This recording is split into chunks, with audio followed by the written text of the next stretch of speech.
What's up, everybody? Rob Ferretti here, and behind me I have my Corvette, which, if you remember or recall, was once on fire. Rob, I don't think this has gone well, buddy. Well, this is exactly how I planned it to go. And why is that relevant? Well, this weekend I was driving, getting something to eat, and I saw a Corvette smoking on the side of the road. And what better person to pull up on a Corvette smoking on the side of the road than this guy? It's unfortunate.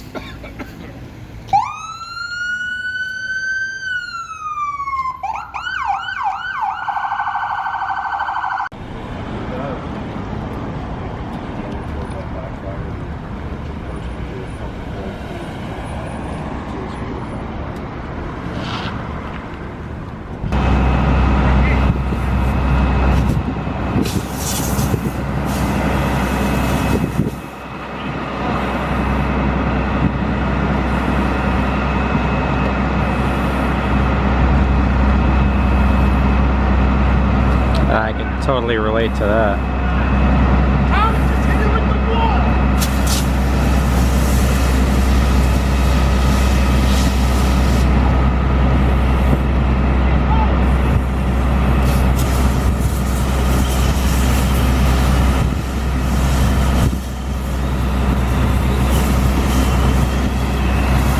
All right. That's So when I pulled up, it was smoke coming out of the hood, definitely. Could have been overheating. The driver said that the carburetor backfired, just got a new engine, trans, and clutch. Literally within the last like 150 or 200 miles. It wasn't driving right, so he was driving it back to the shop so they could address it. Well, shot flames out of the hood, he pulled over, and the rest was left to fate. The cops showed up pretty quickly. And it's just one of those things where I went to go open the hood, and then the fire guy came. He's like, "Don't touch it." Fire is just bad news. And I tried to figure out what happened here, because when the cop came with a fire extinguisher, there was, I mean, you could see a black spot on the hood, right? You saw where there was a fire underneath, and you could sort of see a little bit of flames peeking out, but you should extinguish it. And now there's things you have to realize. There's different types of fires. There's gas fires, there's chemical fires. So there's different fire extinguishers that you use. But for me, for this guy's car, I mean, I felt like giving it the old college try before it passed that point of no return. And once fire passes that point of no return, just let that thing burn. And that's what you have to do. I mean, a lot of people, when a car catches fire, and my car caught fire. This thing was on fire. It was at a racetrack. Obviously, that was for the Project Car Challenge. And the heat shielding down here, the cool socks, whatever you want to call them, were on fire on this side, and there was a small fire on the other side. And what you get, I don't know, you got the fire crew on the site, and they put it out, a little cleanup, and it was back to normal. Once we put that fire out, it didn't get to the body panels, it didn't do anything. It was actually pretty easy. Like, I started the car up a couple of minutes later and drove it over to the pits after it cooled off. If you have a car that sort of catches fire, what do? I mean, it's a big issue, and it should be a big concern of yours, because fire is probably the worst damage you can get for a car. Both fire and flood, both really bad. But the fire, it just sort of ruins everything, and it ruins the integrity. Like the flood, it washes off.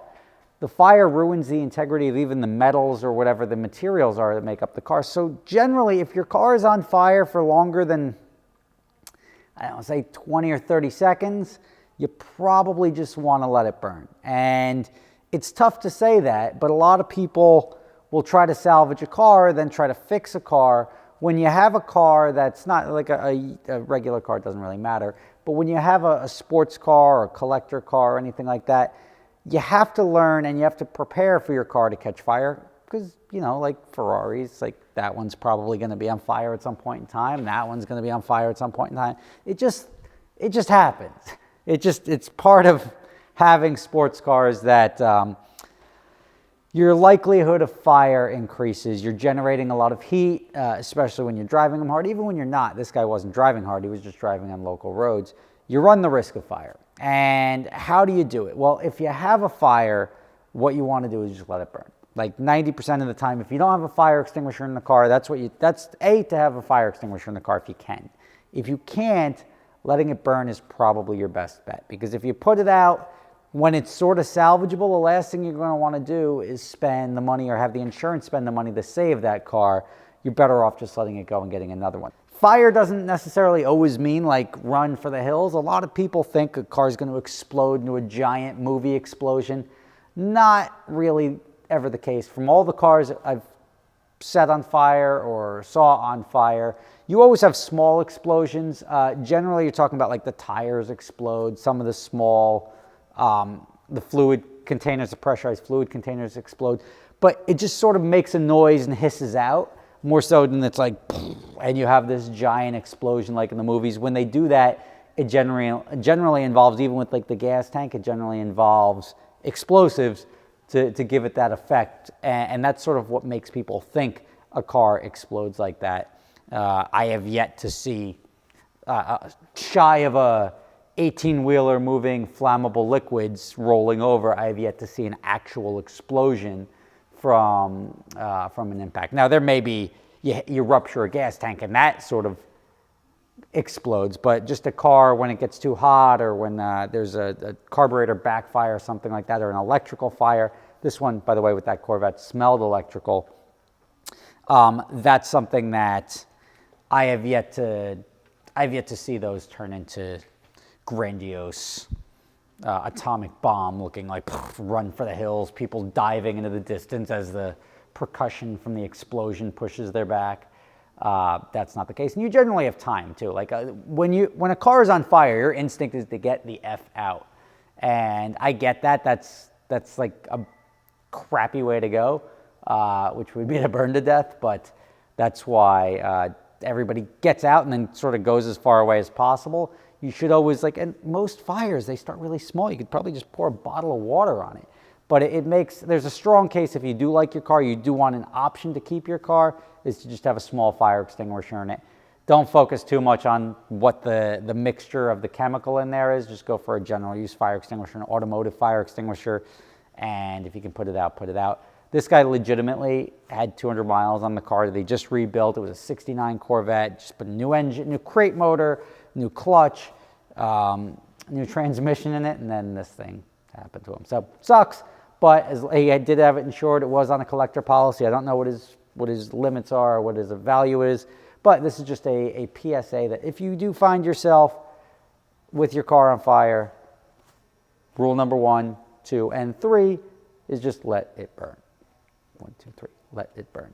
Just let your car burn. If you can't put it out very quickly, then just stand back, grab your phone, record it, and document it for the insurance company. Now, if it's something where you don't have insurance, something like that, do whatever you can to try to salvage it. Everybody that has a sports car, a collectible car, a car that's got a value or an intrinsic value or an emotional value to you, you have to insure it as if it's going to catch fire, as if it's going to get stolen, as if something's going to fall on it and it's going to be totaled.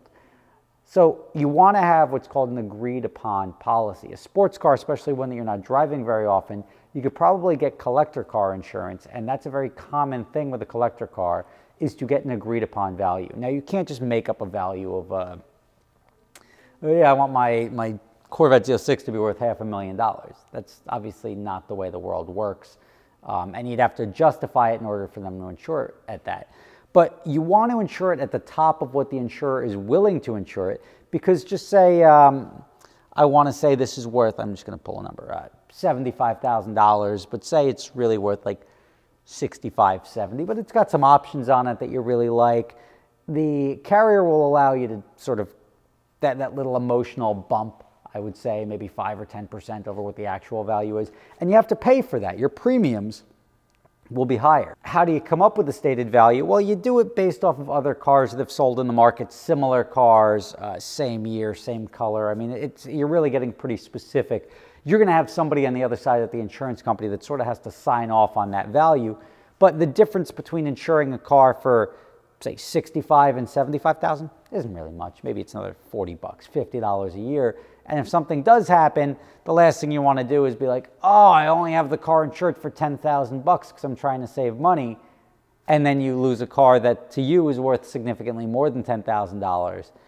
you just find yourself in a really, really funny position. And even if you underinsure your car and something goes bad like that, they may just total it out. Well, sir, you insured it for $10,000. It's got $6,000 worth of damage on it, maybe even more, $15,000 worth of damage. We got to total it, where in actuality it may be worth $40,000 and it's got $10,000, so it should not be totaled. You're going to get a check for $10,000 and they're effectively going to get the car. So you got to be careful with all of that stuff, or you just say, like, you know what, I'm not going to make the claim, I underinsured it, and that becomes a problem. That becomes a you problem because you tried to save a couple of bucks.